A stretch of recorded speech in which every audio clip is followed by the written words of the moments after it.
दक्षिण में गोदावरी के किनारे एक कनकावती नाम की नगरी थी। वहां ये रामदास जी रहते थे। ये चतुर्वर्ण के कुल के थे और ये अपने कुल परंपरा के अनुसार जो गृहस्थी की सेवा है वही सेवा करते थे।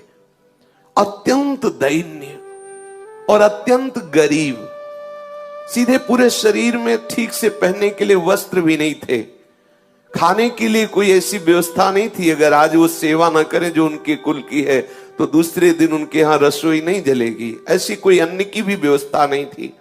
रोज का रोज कमाना और अपने परिवार का भरण पोषण करना, आए हुए अतिथि की सेवा करना, और सत्संग से बड़ा प्यार था उनको। ये दंपति एकमात्र केवल भगवद आश्रित, कोई संपत्ति नहीं, किसी भी तरह का किसी से कोई व्यवहार नहीं, क्योंकि व्यवहार लोग धनी मानी से करते हैं, गरीब अकिंचन से नहीं करते हैं। इनके एक लड़का था और ये सदैव अपने कुल की जो सेवा है वो जूता गांठने की, वो बीच बाजार में जाके बैठते, किसी के फटे पुराने जो पादुका है उसको सिलते, या कहीं ऐसा संयोग बन जाता तो नई पादुका बना के बेचते। जो उससे मिलता उससे अपने परिवार का पोषण करते और सत्संग जाते। ये बड़े महिमा की बात है। जब कहीं सत्संग में रुचि होने लगे तो समझ लेना कि अब प्रभु आपके ऊपर बरस पड़े हैं। सत्संग में रुचि होना अर्थात भगवत प्राप्ति का मार्ग खुल गया है, क्योंकि सत्संग सुनने वाले को निश्चित अविद्या का नाश करके भगवत अनुराग की प्राप्ति होती ही होती है।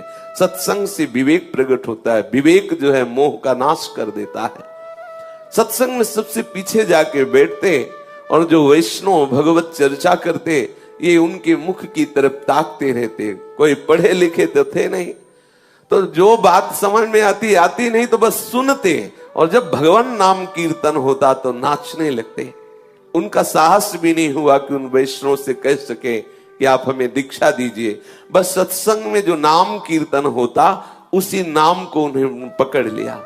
बस मन में बार बार कृष्ण गोविंद ऐसा बोलते, और एकांत में वो कभी कभी पुकार उठते हृदय से, हे हरि मैं जैसो तैसो तेरो, हे हरि मैं जैसो तैसो तेरो।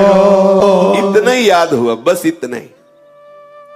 पद नाम से, शास्त्र स्वाध्याय नाम से, बस इतना ही, हरि मैं जैसो तैसो तेरो।